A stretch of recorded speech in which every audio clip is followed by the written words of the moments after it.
All right. Don't turn off your sound. Just so No. you know this. Great call, Nick. We're on a webinar. Just turn off your sound. Dan, we live, buddy? Let me know. I will let you know. I'm on now. You let me know. All right. Hey, everyone. We are live. How's everyone doing today? I'm Nick Baldwin with Labcoat Agents. We've got Sunshine Wilhite here with us, who is the rainmaker on my team in Michigan. And of course, we have wait, Dan, is this Dan? I can't tell you. There we go. Okay, we're good.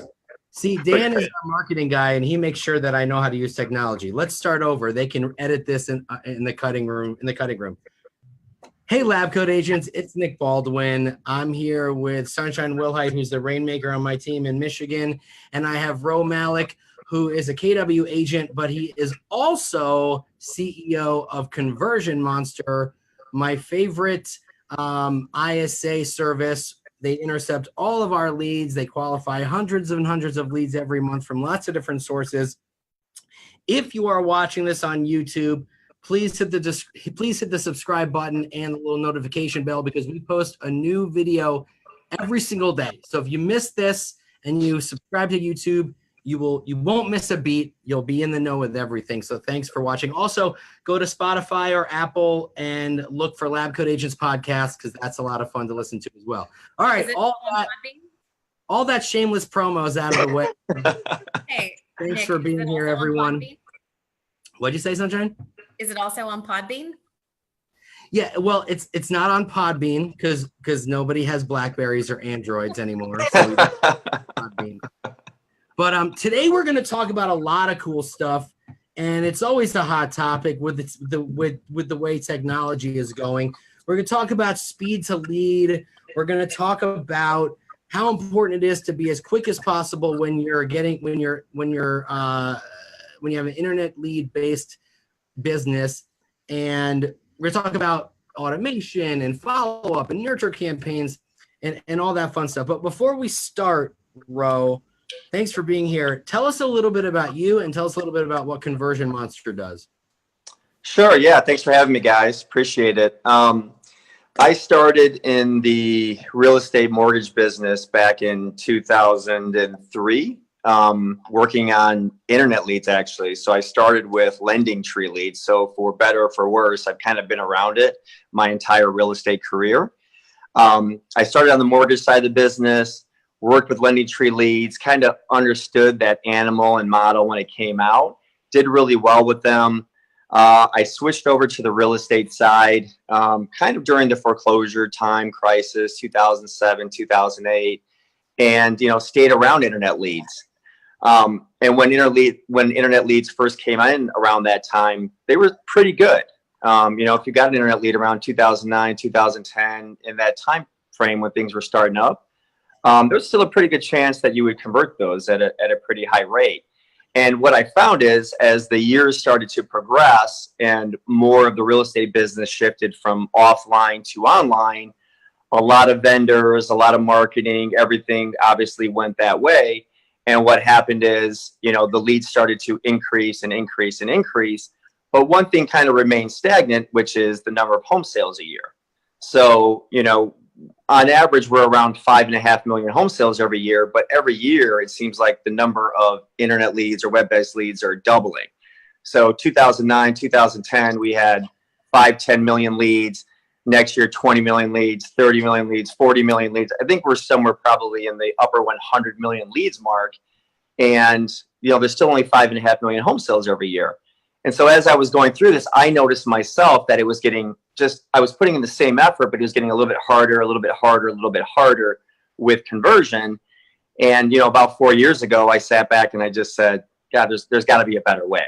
I'm spending like 40-50% of my day just chasing these leads, and I'm not converting them at the rate that I was. And that's just because there were so many other people, vendors that were getting into the game. And that's kind of what spurred the idea of Conversion Monster, because I said, if I'm having this issue, I bet my fellow agents all over the country are experiencing the same pain.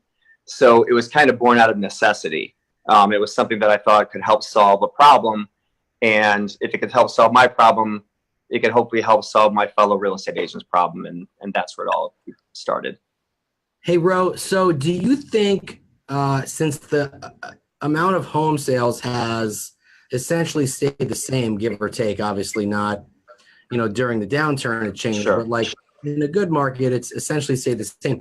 I mean, but there's more and more and more leads that are coming through. Do you think there's more leads because people actually want to buy homes, or are a lot of those people curious, or are agents just not skilled enough to follow up quickly? What do you think the actual reason is for the numbers of homes sales staying the same, but the increase in lead volume going up?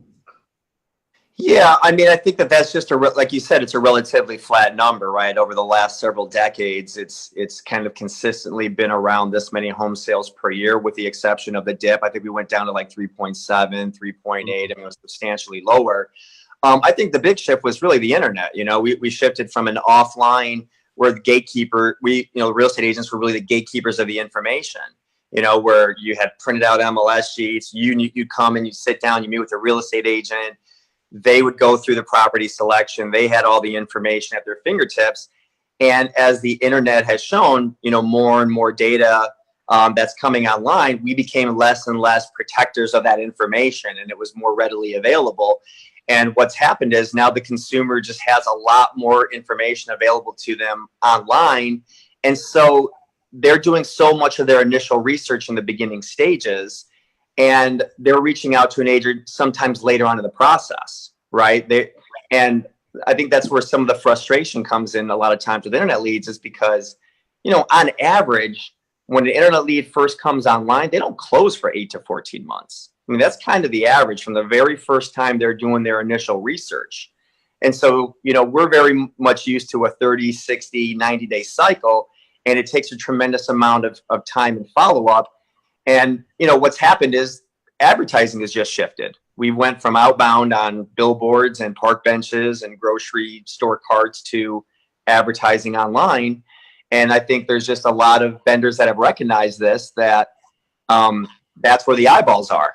And so there's a lot of competing lead generators that are out there that are competing for our business, but it's not a direct proportion. The number of leads is not in direct proportion to how many people are going to buy houses. That's true. So yeah. Lots of good points made there. So the reason why I had Sunshine on with us is because, Sunshine leads my team here, and, she's seeing the real time conversion from Conversion Monster. And so I wanted to have her here to give her insight into how it's been helping her business. Our team has become the #1 team out of 135 agents just in less than 6 months. And I really do think that a lot of that has to do with the fact that our business is greatly internet based with Ylopo and Zillow, and we get 4 to 5, sometimes 600 internet leads a month, and it's physically impossible for us to follow up in a timely manner in less than 2 minutes without that leverage. And so basically what we've been seeing is with Conversion Monster is getting about 58 to 60% of those people on the phone, right? Sunshine, would you say that that's about right? I'm trying to pull up the stats, but I think basically, would you say that that's about accurate? Yeah. Somewhere between 40 and probably somewhere between 40 and 50%. Okay, just depends on the month. Yeah, and I mean, we have a lot of, we're also getting Zillow leads in addition to Facebook leads. So, obviously the Zillow leads are typically a little bit easier to get on the phone. So, that's going to skew things a little bit. I'm really excited about, maybe I'm not supposed to talk about this, but Ro, if you don't know this about me, they put me on webinars because you never know what's going to come out of my mouth. But the new reporting that we saw yesterday, where it's going to break it down for us, and we're going to know, how many Ylopo opportunities are converting, how many Facebook opportunities are converting, which ones are coming from our sphere and things like that. So I'm sure we'll probably touch on that at some point in this webinar. Maybe not. Maybe we'll do another one. but I'm excited about that so that we can, really dial down and double down on the marketing that we're doing, especially going into a shift. Yeah. So what I've been seeing from you guys, you have a really specific workflow, and I don't want to make this a Conversion Monster commercial, but what I want to talk about is you have a really specific workflow. And what I've seen in the workflow is you're very call heavy, which at first I was skeptical, right? I was like, I don't know, that's a lot of phone calls, but it's a limiting belief, Nick. It is a limiting belief, right? So I'll admit, limiting belief. So Ro, talk about the workflow that you guys have obviously A/B tested over the years, and why, and what it looks like and why it's working. Sure. So, we have a cadence that we've established through a lot of A/B testing, through a lot of calls, texts, emails, trying to find that perfect cadence. And right now it's, what we do is we have 17 touches in the first 10 days, which is a combination of phone calls, texts, and emails. But just kind of talking about what you were in that, we've got 7 phone calls, right, in the first 10 days. Beyond that, if we don't get a hold of them within the first 10 days, they go into our long-term nurture follow-up process, which is an additional 11 months, which consists of another 40 touch points in total, which is a combination of emails, texts, and phone calls, which lasts an entire year. So when we get a lead, we just, to us, it's not cold, truly dead and cold, until that life cycle has been an entire year process of us trying to reach out to them. So Sunshine, I think you were trying to say something. Go ahead. Sorry. 57 touches in total, 17 in the first 5 days, and then an additional 40 for 11 more months. The first 10 days. The first 10 days. Okay. Yeah, the first 10 days. Yeah. And so, our foundation was, like what Nick was touching on, is built on calling. We believe in establishing that relationship with them as soon as we can, because texting is great. I mean, it's definitely part of our process of establishing a relationship, but that human contact factor of being able to speak to somebody and establishing the agent, maintaining their branding, that's what's really important to us. And that's why we're calling and we're following up and we're nurturing for a long time, because we're maintaining that branding of the agent, throughout those days, weeks, and months, in order to convert those leads. I actually feel that the calls have been really valuable, because I think once the ISA has, and by the way, Conversion Monster ISAs are stateside. They're based in Buffalo, New York. Just want everyone to know that. Yeah. I've found, yeah, because a lot of ISA companies, they're not stateside. So it's important to know that, right? Mm-hmm. The calls are so much better at setting us up, setting the consumer up to hear from us, right? And I love that the ISA is able to connect with that person, and they ask the right questions, and they have them right there, and they've got them, and they know how to keep them on the phone. If you can keep them on the phone for 4 or 5 minutes, you've got their attention. So that was one of my questions, like, what's better, text or phone call? I think initially, this is my opinion, initially phone calls, right? And then nurtures, I think texts are better for nurtures. Would you agree, or do you have a different take on that?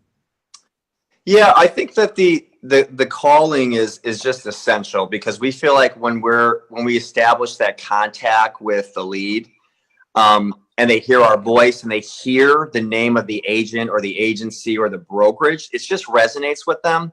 And so that when we're doing our follow-up and we're doing our calling, they've heard from us, they've heard our voice, they've heard our name, and as well as seen it. So both actually work. And one of the combinations that we've seen work really well is, like, initially we do that burst, right, where we call, email, text within the first 5 minutes. Sometimes they don't answer on the first call. A lot of people stop answering their phones a lot. They don't recognize the number. But then we leave a voicemail. They see a text message from us. And then when we call back, they know who we are because they've seen it, right? And they've heard it. And so we're reinforcing that through calling and texting. And we have a pretty We have a good contact rate because of that.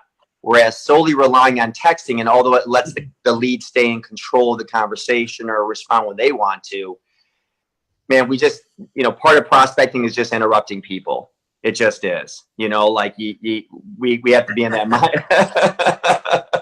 Bro, you make a great point. I mean, you make a great point. It is part of interrupting people, but but that's also why speed to lead is so important, right? Because when you contact them initially as quickly as possible up front, like within two minutes of them making an inquiry, you're probably not interrupting them as much. Yeah, I mean, I think part of the reason that we do that, number one, is that the average, we found just through data that the average consumer spends about 5.5 minutes on a website. So you engage them while they're on the site, number one. The second thing is that we all have ADD when we're on the internet, right? I mean, we're a couple of minutes, we don't see what we're looking for. We've clicked off it. We've clicked on another site. I can't tell you how many times we call. And sometimes if we don't get a hold of them in the first few minutes, the lead might say, well, who are you? Where are you calling from again, right? Because they were clicking all over the place. And so that's why it's so important to get a hold of them right away. So you establish that contact. And then I think, it shows a level of professionalism that we're extremely responsive, we're on behalf of the agent, we're extremely professional. We're extremely responsive. We're on top of it. Wow. I just registered. You guys called me, like literally, I just hit enter and you called me. We've heard that so many times, and we're like, our team is very responsive. We're on top of it, and that's the way we're going to treat you as a client. So it goes a long way. Sunshine has a question for you. Go ahead, Sunshine. So let's talk about automation, because I think automation, it's super sexy right now. Everybody wants to talk about it. Everybody wants some automation. What are you guys doing at Conversion Monster to kind of follow that trend, stay ahead of the curve, and things like that? In terms of automation, I mean, our main workflow is obviously calling, emailing, texting. We're not heavily invested into AI. I mean, we're powered by humans, right? Yeah. So when we send out we have our auto texts that we've seen convert, that see work, but it's important to us that is, as soon as that they respond, that we don't have them right now. We don't have a machine responding back. We have human beings responding right back, right, in real time. ISAs responding back to be able to provide that information. So although we see we see AI, we see that technology as becoming more integral, it's just, as far as right now, we're very heavily invested into our people, real response time. And I know that there's other companies that are out there that are doing it, and letting some of the automation take over first with a few questions. I don't know if we're there quite yet. I think that technology still has to develop a little bit further. I mean, I think of examples like Siri or Alexa, or like even Kelly, because we're at Keller Williams, right? And how much machine learning, there's so far to go with all of that. And those are, multi-million, billion-dollar companies. And you never know. You never know what automated text is going to say, right? Like someone goes, leave me the F alone. Okay, so when would you like to see that property? Right. You know what I mean? Like you never know what's going to happen at that moment. Yeah. For sure. So basically the only thing that you guys are automating is... Yeah, I think I lost you for a second there. Hey, so talk about, but I personally think there is, we use both drip campaigns and Conversion Monster at the same time. Okay. So there is definitely, I think human beings built into the process is so important. You have to have the human beings built into the process.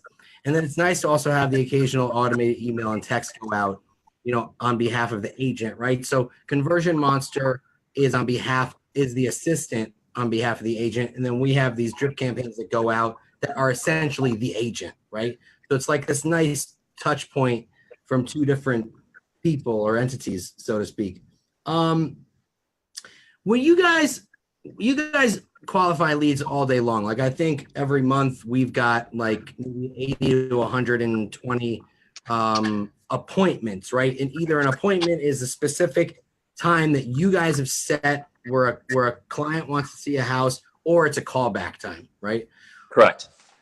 What lead sources right now are you seeing that? What lead sources right now are you qualifying at the highest rate? Ooh, that's a good one. Well, I don't think it's any major surprise, but it's Zillow, it's Trulia, it's Realtor.com are probably at the highest level. You're for about the to get crucified for saying yeah. that. Well, no, the state coming out. I'm watching the comments. No, I'm kidding. I mean, the reason being, I mean, the main difference is you have somebody who's went to the site on their own and inquired, right? So you have the difference between what we're really talking about is, if we're talking about Zillow or Realtor.com or Trulia or one of these leads, what we're really talking about is somebody who's inquired on their own, who's made a request, who has searched out information themselves, versus maybe like a forced registration lead where they've come to the site and before you give them any information, they don't have a choice, right? They have to register on the site. And they may register with a fake lead in the beginning. You don't know, or they may, because they don't want to give you more information until they've tested out your site. So you look at that and what you really say is the people that come on their own accord, that willingly provide information without being forced to register, are at the height, right? And so which are those? When the three that come to mind that you do are because it's Zillow, Trulia, Realtor.com, they've done that. But very close, very close second are, the Boomtowns, Commissions Inc., the Wilopos, the Real Geeks are, and we do well with Facebook leads kind of across the spectrum because different agents use different platforms just for Facebook lead generation. There's quite a few vendors that are out there. So we group that together. But those are our top performing buckets right now. Yeah, Sunshine, talk a little bit about how, we use a lot of Wilopo, right? And so we're seeing a good conversion rate with Wilopo leads. I just want you to talk about a little bit about your workflow and what that looks like when a lead comes in. Because with the Wilopo leads, they're nurtures. I mean, they're usually like, months out, right? So there's a lot of nurturing going on our end when a lead comes in. So what's that look like for you, Sunshine, when that happens? So I get leads from Conversion Monster two ways. Sometimes it's a live transfer and sometimes it is just via email. So obviously when the ISAs get the opportunity on the phone and, they're having a conversation with them, they say, would you like to be transferred to Sunshine right now? If they say yes, they try to transfer. And that's always, like a super warm handoff. Hi, Sunshine. This is Megan. I have Ro on the line. He's looking for a 3-bedroom, 2-bathroom home in Canton under $300,000. He hasn't spoken to a lender. He will need a referral. Do you have time to talk to him right now? And the opportunity hears that. They hear that conversation going on. And so they're like, wow, Megan was really listening to me. And, she told Sunshine what I needed. And then they transfer it and I can, take it from there. And I've said on a previous webinar that, I lead with an appointment. I think it gets me the best, the best conversion, the best response rate, hey, you're looking for a, 3-bedroom, 2-bedroom in Canton. Perfect. Let me send you over a list of properties. Do you want a basement, not a basement? Garage, no garage, et cetera, et cetera, et cetera. Like, let me send it over and let's get you set up to see some of these properties this weekend and just kind of take the, conversation from there. Sometimes they say, oh, no, I'm not ready to see homes. I just want you to start sending me listings. Okay, perfect. Let's make sure that I'm sending you the best listings, et cetera, et cetera. Let me get you teed up with the lender. I try to close for the appointment again and get them to do a buyer consultation.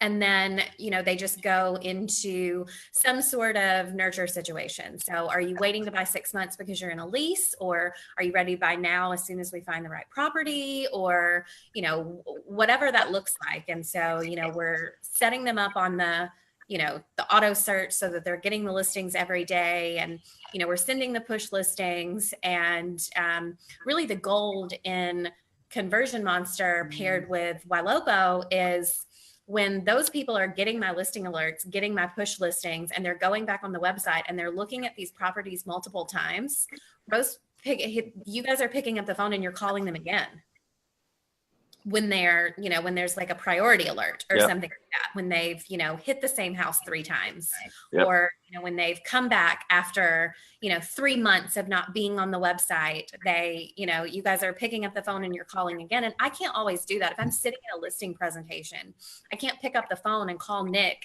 He's, just came back to the website for the first time in 96 days. I can't pick up the phone in the middle of a listing presentation and, talk to him.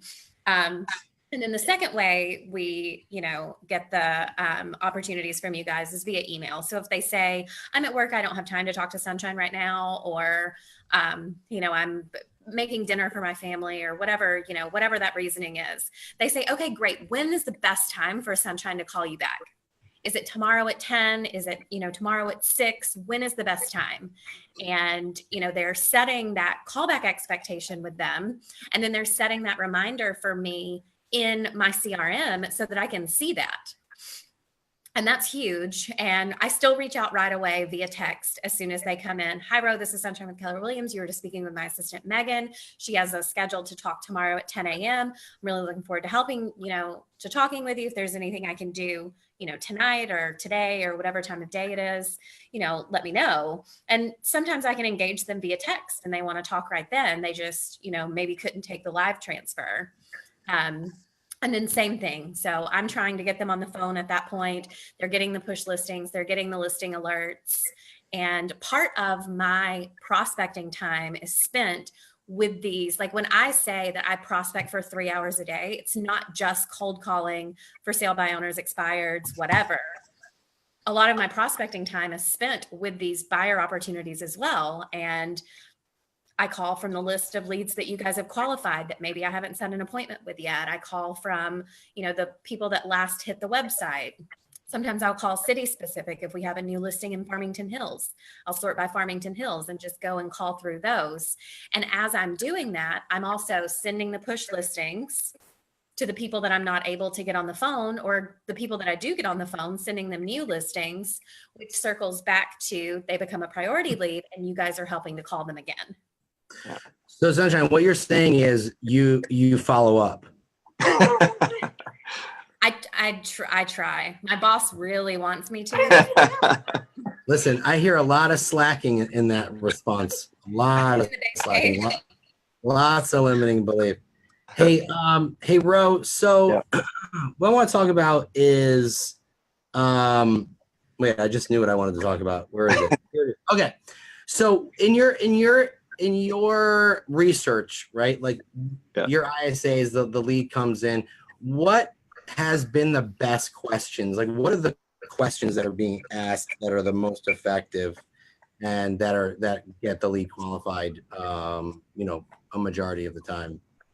Yeah, I mean, and it's probably a better question for some of them, but I mean, in terms of what we're always looking for, we have 5 or 6 qualifying questions, which obviously have to do with location, price point, time frame to us is the most important. So once we found out their time frame, what we try to do is, in case people don't know this, if they're longer than 6 months out, we will nurture that lead until they are ready to buy or sell. If they're less than 6 months out, we're going to do everything in our power to attempt to live transfer that lead over to the agent and allow them to take over the relationship so that they can just stay focused on the next 108, always staying focused on the next 180 days. Besides that, real quick, Yep. Quick question. Are you always asking if they want to be live transferred? Is that always one of the questions? If they meet our qualifications, our qualifications for price, location, but the most important question in there, which is time frame. And if it's less than 6 months, we want to try and get that over to the agent as soon as possible to take over the relationship at that point where we feel like our company and our service can continue to nurture. If they're a year out, we'll continue to nurture that lead until they are in that readiness stage. And we feel that that's a really, great part of our value proposition to the agent so that they can just stay hyper focused on their, their next 6 months of business there. Can you So what the if there's 6 months, like if you deem them to be more than 6 months out, can you talk about like what that nurture process looks like? Sure. Yeah. It's part of it's a judgment call. So if it's like 7 months, but it's new construction and they want to talk about it, then it's a judgment call on the ISA's part, of course, right? It's not a hard stop. But other than that, we find out what their time frame is. So if it's a year out, we just tell them that's great, no problem. Thanks. Continue using the website. Like, is it okay if would you mind if we continue to reach out with you and just stay in touch with you the process, just check in with you again, depending on the time frame, it could be every couple of months, it could be every month. We generally cut the time in half, right? Because things just seem to move quicker. And so we take a look at that. These guys make a judgment call and we start reaching out. We still try to reach out every month or every 2 months, even if they tell us they're 2 years out. We're still trying to touch base with them every couple of months just to see if their situation has changed. It's just a touch point. It's just a follow-up. And a lot of times we find that it does. Life gets, life circumstances change. And because we were continuing to do that, we found that we get a lot better results. Whereas before, if I was just doing it on my own, I'm like, oh, you're not buying for a year? Well, I got to find deals that are closing the next, 30, 60 days. So I'm going to focus on those. I'll call you back in 6 months. Right? You call them back in 6 months, they're gone. Right? So because what I found is if they say they want to buy in 6 months, they can buy in 3. Right. Or if they say call me back in 6 months, call them back in 3. So or else you're gonna lose it. I mean, it's happened more times than I'd like to admit before I became, really aware of how this stuff works. So okay, so I like the fact that if someone says we want to buy in 6 months or less, that's when you attempt a live transfer. If it's 6 months or longer, you cannot do that, depending on how they answer the other questions, which is good. So, you're trying to get those people on the phone with the agent as much as possible to get that relationship secured, which is awesome. And that's why I love Facebook leads so much, because I feel like with Facebook leads, there's more of an opportunity to start a relationship because they're so much further out in the purchasing time frame, where it's not just, I want to see this house, open the door. They weren't at that moment necessarily thinking about buying a home, but the Facebook algorithm has put ads in front of them because they've expressed interest while they were looking online. So what I love is that you're able to establish more value for those people because they know even less about the home buying process for the most part than someone on Zillow or Realtor.com who just wants to get into a house and doesn't want any other information. Do you find that when your ISAs, and maybe this is a question for them, when they're talking to Facebook buyers or Zillow buyers, is there like a difference in the way the difference in the way they respond? Are the Zillow people just more like, I just want to get into the house? And are the Facebook people like more intentional about giving you information? It's really the lead. You're right. It's sometimes they just want the information. The Zillow person just wants the information, or the realtor, what's the square footage of this property, right? Like, I just want the answer, right? Like, leave me alone sort of a thing, which can happen all the time. Even when that happens, our response is still similar in that we still try to qualify the lead, right? Because our intention is to still, no matter what, even if they've inquired, even if they want a property showing, no matter what it is, we still try to go through our qualification steps to make sure that, listen, if we're calling the agent with a hot lead on the phone, we want to make sure that we still went through our protocol to ensure that truly is going to be worth their time in that moment to take that. We want them to know that when we're calling that, man, we've got somebody that's a great lead on the phone. They're ready to go, and they should be excited when they look down at their phone and see. When my team sees it and they see, conversion monster, hot transfer, their eyes light up when the lead's coming through, like, oh, we got a hot lead on the phone. It's exciting.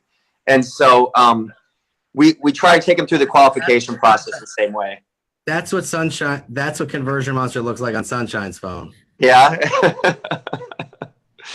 So when it's ringing, that means there's money on the other end. It means there's money on the other end of that line. That's right. And so, yeah, it's a slightly different initial conversation because you're obviously responding in a different way to somebody who just registered on a website versus I'm interested in 123 Main Street, right? So that initial reason for calling is laid out, but then it goes into they're trained, the ISAs know to like, okay, but I still got to pull them back, get them through the qualifying steps before we decide if this should be a live transfer or not.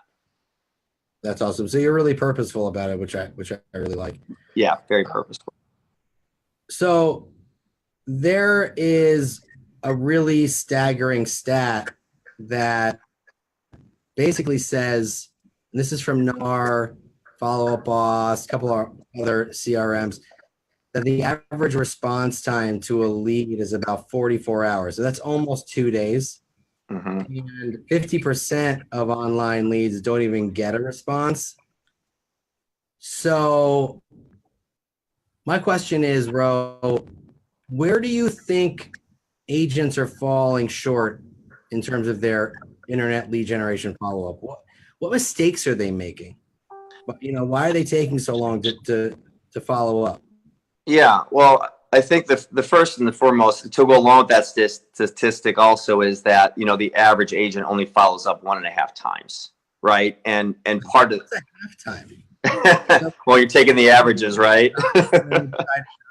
What? They wrote the text, they didn't send it. They forgot to send the text. Right. And so what we've seen is, I think part of it is like, one of it is mindset that, oh, I got that lead. Oh, I didn't respond to it in 5 minutes or 10 minutes or half an hour. They're already gone, right? So there's like, oh, well, I'll send them a text or I'll send them an email. I'm not even going to try. There really is some of that mindset that like we pounded the 5-minute rule down everybody's throats so much that sometimes people just are like, forget it. Or two, they're just too busy. They're out showing all day. They get their leads. They get back from showing after several hours. They look down, they miss these leads. And the last thing that they want to do is now get back on the phone and start doing lead follow-up, right? And so they don't. And then the next day comes like, okay, well, I'm going to sit down on my computer the next day and I'll sit down and I'll start calling and following up with these leads. Another mindset is that, well, I missed that one, but I got another one coming in tomorrow, right? Or I got a few more right behind it. And so they're like, they just sort of forget about it. Or the mindset is, it's not a good one. I'm not going to worry about it. And they just they're not following up. They're not following up. They're not following up. What they're not realizing is that internet leads do take a lot of work. I mean, they take a lot of work. There's a healthy ROI that is involved with internet leads, but it takes a tremendous amount of follow-up. And sometimes it's not, it's not just the lead not responding. They got busy. There's other things going on in their lives as well, right? There's other stuff happening. And we sometimes get in that mindset, oh, we tried a couple of times and, these guys aren't interested, and we just let it go. And then we get a new lead and a new lead and a new lead and a new lead. And that's what we focus on. And we forget about the 5 leads that came in on Monday and now it's Friday, right? And that's a huge problem. That's the number one issue with not converting an internet lead is the lack of follow-up and the lack of consistency, processes, and models to do that. Totally agree 100%. Go ahead, Sam. I heard you say 2 things. The first is that it's not internet leads that suck, it's agents that suck at follow-up. Did I say that? Did you hear that, Nick? That's what I heard. He said it. And also he said it. Leads take a lot of work. And I agree with that 100%. I built my business even before partnering with Nick to start Superior Homes Group. I built my business on online leads. I was generating Facebook leads before it was cool to generate Facebook leads. Like that wasn't sexy 8 years ago, but we were doing it. And, obviously not at a super high level. There wasn't, boosting and lead ads and, all of that stuff, but, it was still happening. And, I know I've said this on a previous webinar, but a little bit of my background, I actually started as an ISA for a builder. So, my very first experience in real estate was as an ISA working for a builder, incoming web leads. And so it's just, something that I've always been super comfortable with. And you're right, it does take a lot of work to convert these leads. We have, Nick and I have interviewed people, and we talk to them about, what we're going to provide as a team, and, what the prospecting day looks like. And we've heard a couple of times like, oh, I don't want to be on a team that, has a bunch of Facebook leads. They take a year to close. Which is, not true. We've closed, plenty of opportunities. We have, plenty of past clients already from Wilhite, and we just started using it in October. So, that's not true. There are certainly people that are, A buyers, as we call them, ready, willing, and able now. But, I have people reach out to me because we are using Wilhite at a high level. And we are using Conversion Monster at a high level. And they're like, hey, we've been doing this for 6 minutes and we haven't closed 10 deals yet. And I'm like, I know, I actually only close 5 deals every 6 minutes. So when you get to 10, let me know. But it is, people get these online leads, they invest in these online leads. They're like, okay, I'm going to do it. And you're right. They call them one time. They, text them a couple of times. They, don't have the systems and processes set up in place to, adequately follow up. And they're like, I'm spending all this money on Zillow and I'm spending all this money on Facebook, and, the leads aren't converting, and, I don't know what I'm doing wrong. And that's, that's a huge thing. Like, you have to know that it takes a long time, or not necessarily a long time, but it takes a lot of work. Yeah. So, you have to be dedicated. You have to be, people reach out to me and they're like, hey, you're using Conversion Monster, so you don't prospect anymore. And I'm like, yeah, every day. It's funny that you said that, because we have been interviewing people for the team, and I've interviewed a lot of people. And it's funny because when you tell them what you expect and what has to be done, like, they see these shiny objects, right? And the shiny objects are not there to close a deal for you. They're there to help you, but you still have to do the work, right? It just makes your job a little bit more, a little easier. Like, when Sunshine was saying, if she's on a listing appointment, more importantly, when she's at home with her son and she's making dinner and putting him to bed, right? That's, to me, where it really becomes valuable. Like, when I'm putting my kids to bed and I see a lead comes in, I don't have to worry, because I know we've got systems in place. And so I tell people all the time, they go, should I invest in internet leads? I go, yes, but only if you have a system to respond to them. Because here's an example. So I'm helping an agent in my office who was investing in Realtor.com. She spent about $26,000 or $27,000 last year in Realtor.com leads. And I looked at how much gross commission she made, and she only made $23,000. So she was in the red.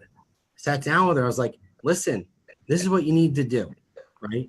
We need to put these systems in place for you. And so we did that, and she was making money, but she wasn't tracking it, right?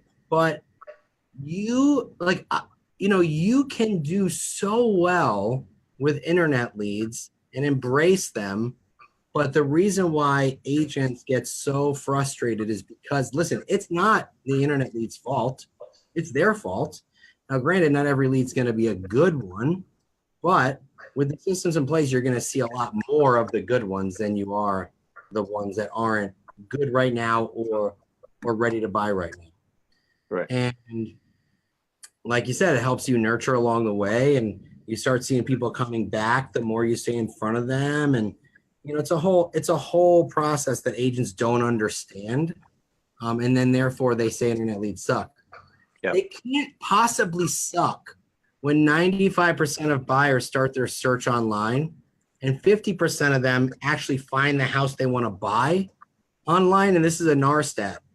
28% of agents, another NAR stat, found the home that their buyer wanted to buy. So almost 100% of people looking to buy a home start on the internet. And 100% of the time when I find my client a house, it's on the internet. So there's also that stat.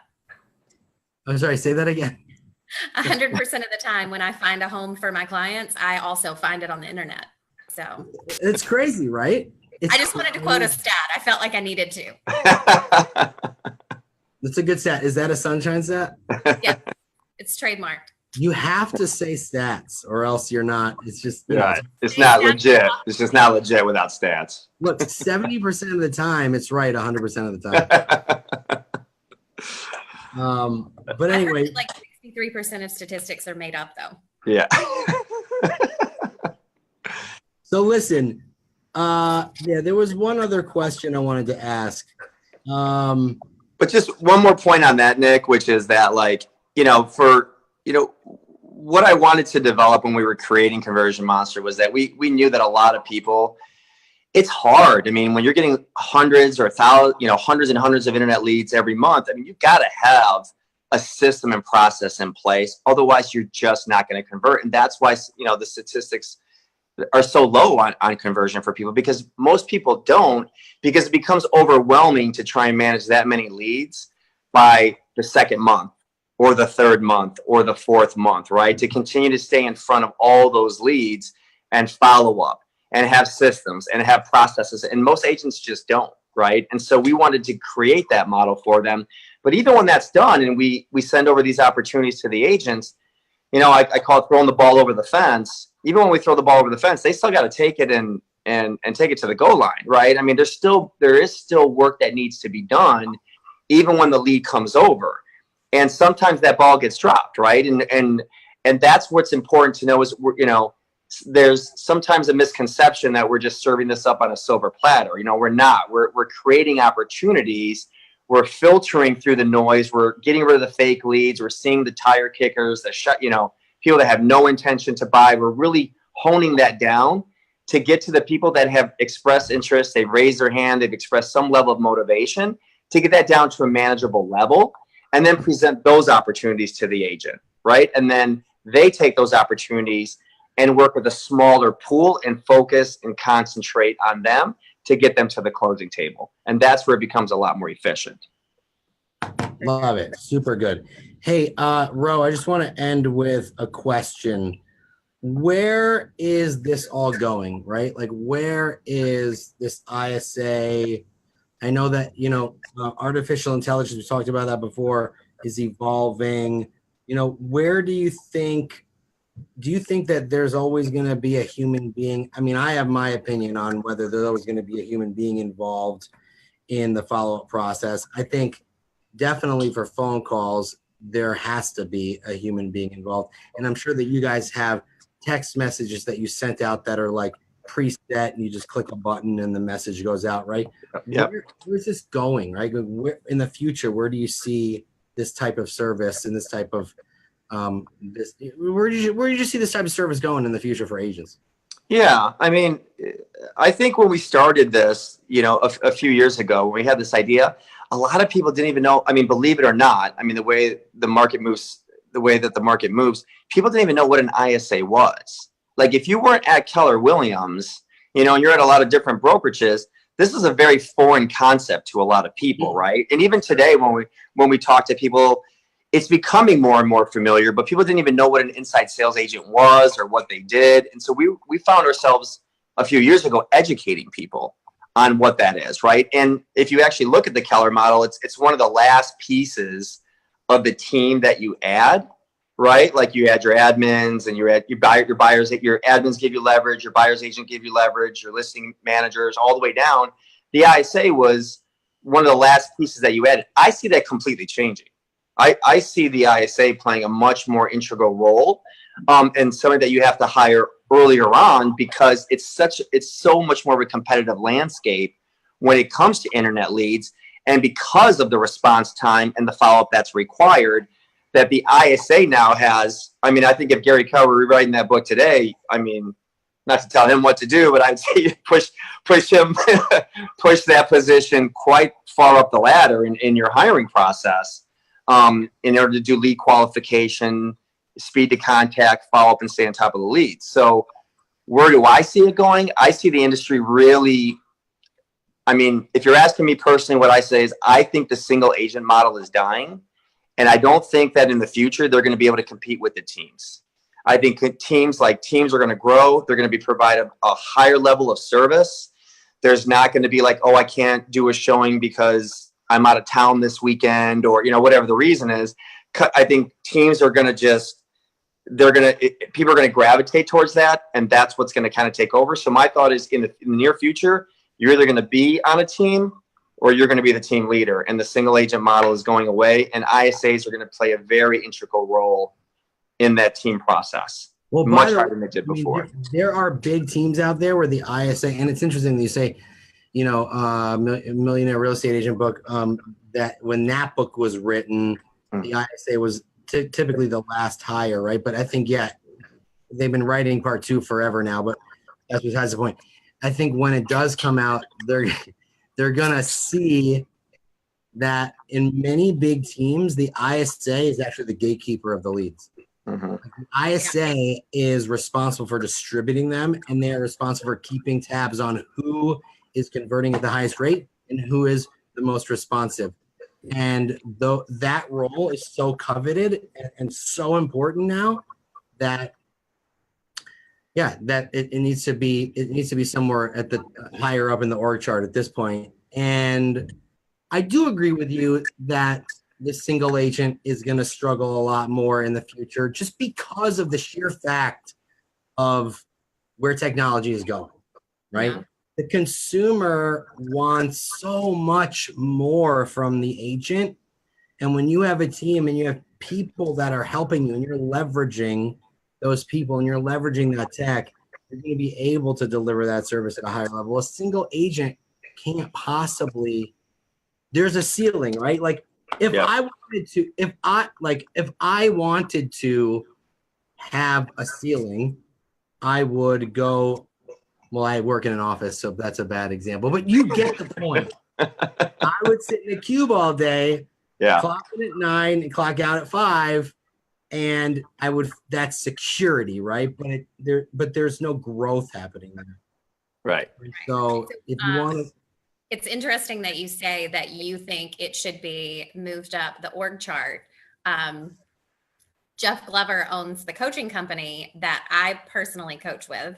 And he said in a training that we went to, or class that he was teaching or something, that his first hire was an ISA, and he built his business on, cold calling, prospecting, because those are expireds. And so his first hire was an ISA, and in their team model, everyone that comes onto their team is an ISA for 90 days.